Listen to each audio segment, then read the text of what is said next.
नमस्कार दोस्तों, स्वागत है आपका एक बार फिर आज के मेरे इस वीडियो में। तो दोस्तों, आप लोगों के बहुत सारे कमेंट्स क्वेश्चंस मेरे पास इस बात को लेकर आ रहे हैं कि सर अमेरिका में एक के बाद एक बड़े बड़े बैंक दिक्कत परेशानी में है साहब, उनको साहब कोई दूसरा बैंक टेक ओवर कर रहा है।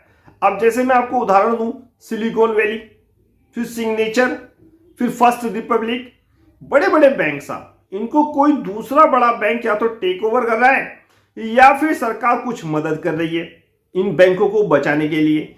इसको लेकर आपने बड़े सवाल पूछे हैं साहब, और ये टॉपिक मुझे काफी इंटरेस्टिंग लगा, तो इसलिए मैंने सोचा कि वीडियो के माध्यम से इसका जवाब देना उचित होगा। तो देखो दोस्तों, अमेरिका में जो सिचुएशन है बैंकों के साथ दिक्कत परेशान में आने की, उसमें फेड की जो ब्याज दरें बढ़ना है वो बहुत इंपॉर्टेंट रोल अदा कर रहा है। यानी कि वहां रिकॉर्ड स्तर पर महंगाई है, ऊपर से ब्याज दरें बढ़ रही हैं और साहब इसका असर बैंकों की बैलेंस शीट पर पड़ रहा है साहब। बैंकों की बैलेंस शीट पर लिक्विडिटी कम हो जाती है, और जब लिक्विडिटी कम हो जाती है तो दिक्कत परेशानी होनी शुरू हो जाती है। अब जब लिक्विडिटी कम होगी, पैसा नहीं लोगों के पास रहेगा, वो लोन नहीं चुका पाएंगे। अब जब लोन नहीं चुका पाएंगे तो ऐसी समस्या तो क्रिएट होगी। अब यहां पर भी एक रिसेंटली एग्जांपल समझाऊं आपको, गो फर्स्ट एयरलाइंस, आपने देखा ही होगा, कल मैंने वीडियो बनाया था। तो समस्या आ रही है दोस्तों, लगातार आ रही है। लिक्विडिटी की जो पोजीशन है वो टाइट है, ब्याज दरें ऊंची हैं। अब ब्याज दरें जब ऊंची हैं इन्फ्लेशन को कंट्रोल करने के लिए, तो साहब स्वाभाविक है कि लिक्विडिटी में थोड़ी सी प्रॉब्लम आ सकती है। तो इसी कारण बहुत सारी चीजें हैं दोस्तों कि अमेरिका के जो बैंक हैं वो साहब दिक्कत परेशानी में आ रहे हैं, उनको दूसरे बैंक टेक ओवर कर रहे हैं, बड़े बड़े बैंक। तो समझ जाएंगे, कोई दिक्कत परेशानी वाली बात नहीं होगी। लेकिन कहा यह जा रहा है कि जो ये संकट है वो 2008 से भी बड़ा है साहब। कितनी अमाउंट का ये संकट है, मैंने आपको एक अपडेट के माध्यम से समझाया, अपडेट लगा भी होगा, आप जाके देखिए। 2008 में जो फिगर थी उससे भी बड़ी फिगर है साहब, ये अरबों में है, अरबों में 500 कुछ के आसपास। राइट फिगर तो आप उस अपडेट में ही पता चलेगी, अगर मिल गया तो मैं इसमें लगाने की कोशिश करूंगा। तो साहब 2008 से भी बड़ा संकट माना जा रहा है। उसके बावजूद देखिए साहब, उसके बावजूद देखिए कि अमेरिका में इस समय डाउ जोन्स ज्यादा नहीं गिरा लेकिन इतना नहीं गिरा, बस कल गिरा वो 500, मेरे ख्याल से 500 पॉइंट गिरा था, फिर 300 पॉइंट आ गया था बंद होते होते, और आज गिरा नहीं। और अगर वहां के बाजार नहीं गिरे तो यहां के बाजार उसके विपरीत काम कर रहे हैं साहब, और तेजी से ऊपर जा रहे हैं। कमाल की बात है। तो ऐसे में सवाल उठना दोस्तों मेरे ख्याल से लाजमी बनता है कि सर देखिए कि हालात क्या है, बैंक दिक्कत परेशानी में है, और यहां साहब बैंक निफ्टी सर पर दौड़ लगाया जा रहा है। HDFC बैंक हो, कोई भी सरकारी बैंक हो, SBI हो, 580। तो जो सवाल आपने पूछा है काफी इंटरेस्टिंग है, बहुत ही इंटरेस्टिंग है और बहुत ही नॉलेजेबल है। तो दोस्तों, मैं अपने देश की अगर बात करूं, जिस प्रकार रिजल्ट पेश कर रहे हैं हमारे देश के बैंक, जिस प्रकार मैं रिजल्ट आपके साथ समय समय पर वीडियो के माध्यम से डिस्कस करता रहता हूं, तो फिलहाल रिजल्ट को देख के तो मुझे ऐसी कोई दिक्कत परेशानी यहां लगती नहीं है।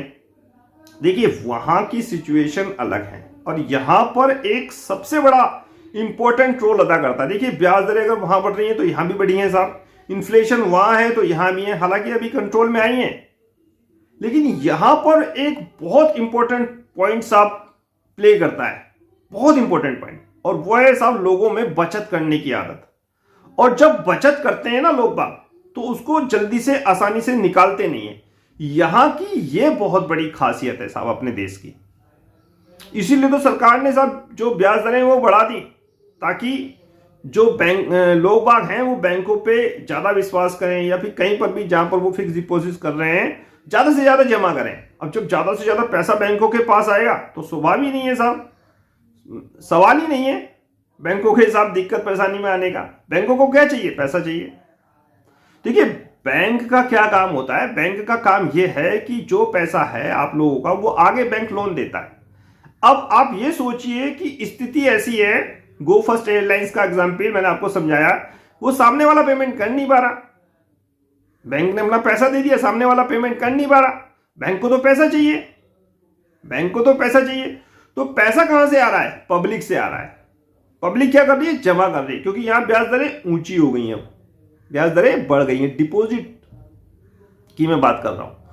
और यहां का लोगों का स्वभाव छोटी छोटी बचत करने का वो बहुत अच्छा माना जाता है। लेकिन दोस्तों इसका यह मतलब नहीं है कि हमें इस चीजों के बारे में साहब बिल्कुल इग्नोर करना चाहिए, सचेत नहीं रहना चाहिए। हमें बिल्कुल चौकस रहना चाहिए, बिल्कुल चौकस रहना चाहिए साहब। इक्विटी मार्केट में पैसा लगा हुआ है, समय समय पर प्रॉफिट का फॉर्मूला लगाओ। जो पैसा है उसको गोल्ड में शिफ्ट करो, गोल्ड लो। मैं आपसे कह रहा हूं ना, गोल्ड एक ऐसी चीज है, थोड़ा बहुत ही अंतर आता है और इक्विटी से अच्छा रिटर्न देता है। थोड़ा मिल जाएगा लेकिन सेफ रहेगा। तो इसीलिए समय समय पर अपने साथ जो भी है इक्विटी में है तो इस तेजी का आपको फायदा उठाना चाहिए। मैंने बता दिया कि कारण आपको कि अपने देश के बैंक क्यों सेफ हैं साहब। छोटी छोटी बचत करने की लोगों की जो आदत है और एफआई का बढ़ता साहब हमारे देश पर भरोसा, चाइना और इंडिया पे लोगों की निगाहें टिकी हुई हैं साहब। विश्व की निगाह किस पे टिकी हुई है? किसको कहा जा रहा है कि ये दो ऐसे कंट्री हैं जो बहुत तेजी से जिनकी जीडीपी ऊपर जाएगी साहब, जिनकी जीडीपी ऊपर जाएगी। लेकिन अभी दोस्तों ऐसे हालात नहीं है, इन्फ्लेशन अभी भी ऊपर है, रशिया यूक्रेन का भी कोई समाधान नहीं निकला है। हमारे देश के लिए एक बेनिफिट सबसे बढ़िया जो पॉइंट है वो ये है कि कच्चा तेल का प्राइस नीचे आ रहा है। सबसे बड़ा